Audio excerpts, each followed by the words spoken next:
Jerarquía de las fuentes del derecho. El principio de jerarquía es un principio que se utiliza en los sistemas normativos de fuentes. El sistema de nuestro ordenamiento jurídico en cuanto a la distribución, ordenación, aplicación, eficacia de las fuentes de nuestro ordenamiento se rige de acuerdo a dos parámetros, el parámetro de la ordenación y el parámetro del funcionamiento. Y nos encontramos con toda una serie de principios tendentes a ordenar las diversas fuentes del ordenamiento jurídico y tendentes a regularizar, articular el funcionamiento de las mismas.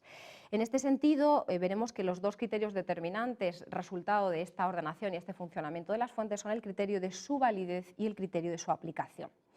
El artículo 9, en el punto tercero de la Constitución Española de 1978, reconoce este principio de jerarquía de las fuentes. Lo reconoce, entre otros principios, que responden precisamente a esos criterios de organización y de funcionamiento. Podemos hablar del principio de legalidad, del principio de jerarquía normativa, el principio de publicidad de las normas, el principio de retroactividad de las disposiciones sancionadoras no favorables o restrictivas de derechos individuales, el principio de seguridad jurídica, el principio de responsabilidad y el principio de interdicción de la arbitrariedad de los poderes públicos. Pues bien, el principio de jerarquía responde a ser un principio de ordenación de las fuentes, pero que afecta directamente tanto al parámetro de la validez como al parámetro de la aplicación. ¿Cómo podemos definir en nuestro ordenamiento jurídico el principio de jerarquía? En primer lugar, nuestro ordenamiento jurídico sabemos que es un ordenamiento jurídico plural, integrado por una serie de fuentes normativas de naturaleza heterogénea y diversa, y además que está formado por una serie de subsistemas jurídicos. Además, somos conscientes de que las fuentes que integran ese ordenamiento jurídico están en constante movimiento, se producen, se anulan, se modifican, se derogan y, por tanto, no solamente tienen una diversidad formal y material, sino que además tienen una dimensión de conflicto o contradictoria. Pues bien, para ello el ordenamiento lo que hace de alguna forma es retratar en esa pluralidad dimensional en nuestro sistema de fuentes desde diversas dimensiones para ser capaz de alumbrar unos principios que sean criterios de resolución de esta pluralidad, de esta heterogeneidad y de esta dimensión de litigio o conflicto que experimentan por naturaleza las propias fuentes normativas que están en el ordenamiento de forma dinámica y de forma activa, produciendo por tanto efectos y generando por tanto contradicciones. La subordinación de unas normas respecto de otras en función de su mayor rango o fuerza de obligar es lógicamente esa dimensión primera o dimensión vertical, cuyo máximo exponente es el principio de jerarquía normativa. Habría una segunda dimensión, que es la dimensión horizontal, que responde al origen subjetivo de la norma y cuyo máximo exponente sería el principio de competencia. En función de esto, cada norma tiene un ámbito material sobre el que debe proyectar su contenido, su eficacia y su, en definitiva, vigencia.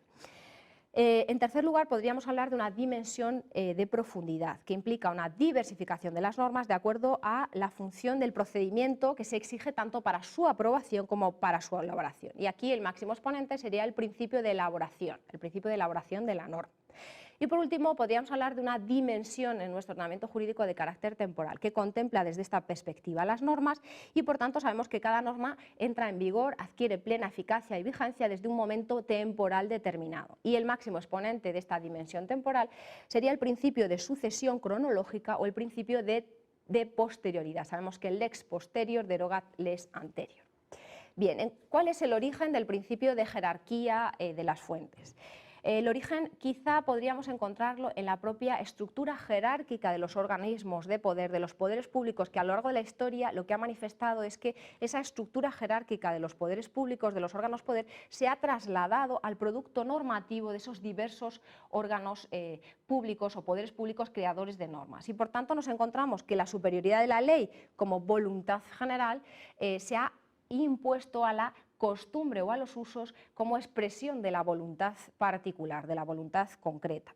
Que la superioridad de la ley como producto o como fruto del Parlamento se ha impuesto al reglamento jerárquicamente porque es el resultado, el fruto del Poder Ejecutivo. En los regímenes parlamentarios existe una cierta preeminencia del Parlamento sobre el Ejecutivo.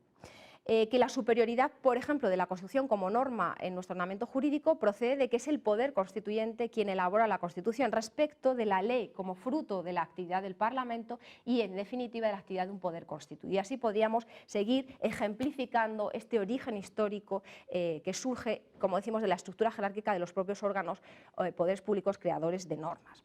En España quizá aparece por primera vez la regulación del principio de jerarquía de las normas en la Ley de Régimen Jurídico de la Administración del Estado del año 57, en el artículo 1.2 del Código Civil, después en el artículo 9.3 de la Constitución Española.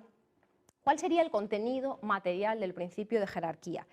En principio, el contenido material del principio de jerarquía se plasma tanto en unas consecuencias, podemos decir, positivas, como en unas consecuencias negativas. Y así nos encontramos con que activamente una norma que ocupa una posición jerárquica en la estructura del sistema de fuentes, que se representa gráficamente en aquella pirámide kelseniana que situaba en el vértice a la Constitución Española, después nos hablaba del rango de ley, nos hablaba, del nivel jerárquico ley, nos hablaba del nivel jerárquico reglamento y hablaba después de un último nivel donde estarían los principios generales del derecho, los usos, las costumbres.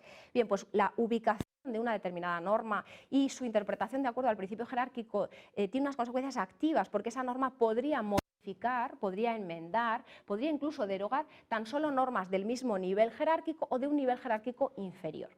Pero pasivamente esta interpretación significa lo mismo, es decir, debido a esa ubicación y esa interpretación jerárquica de la norma, verse modificada, podría verse enmendada o incluso derogada tan solo por una norma de nivel jerárquico igual o de un nivel jerárquico superior. La ubicación jerárquica, por tanto, no solo implica el recibir unos efectos, sino el ser capaz de producirlos. Y, por tanto, la ubicación jerárquica de las normas significa que cada norma adquiere su legitimidad de la norma jerárquicamente superior y concede legitimidad a la que se ordena o se infraordena jerárquicamente por debajo. ¿Qué consecuencias negativas? Las consecuencias negativas de este contenido material implica que son nulos aquellas normas que vulneren o contradigan las normas jerárquicamente superiores y, por tanto, esta nulidad será declarada erga omnes. Se confirma, por ejemplo, entre otros, en el artículo 39, apartado primero de la Ley Orgánica del Tribunal Constitucional. ¿Cuál es el ámbito de actuación del principio de jerarquía? El ámbito de actuación es grande.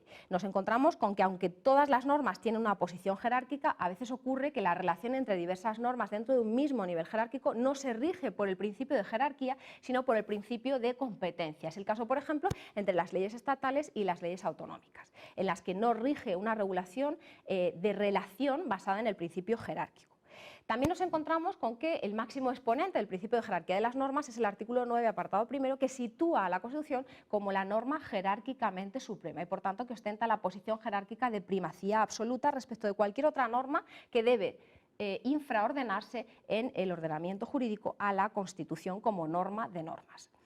El principio de jerarquía también opera siempre en un mismo ámbito de actuación o un mismo sistema, pero no entre diversos subsistemas. Es decir, no entre diversos subsistemas y, por tanto, no opera siempre el principio de jerarquía entre normas relacionadas con el ámbito autonómico y, por ejemplo, el ámbito estatal. Si bien con carácter excepcional, sí podemos decir que se infraordena jerárquicamente la ley autonómica respecto, por ejemplo, del Estatuto de Autonomía, que es ley estatal, o, por supuesto, respecto de la Constitución.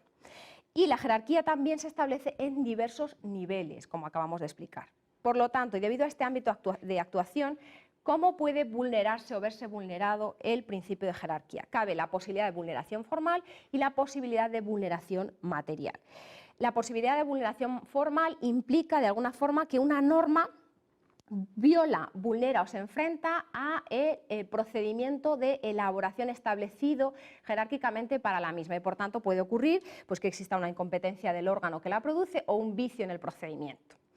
Y existe una vulneración material en el caso de que una norma inferior se enfrente al contenido de la norma superior, de la que deriva directamente su legitimidad y a la que debe, por supuesto, respeto y observancia.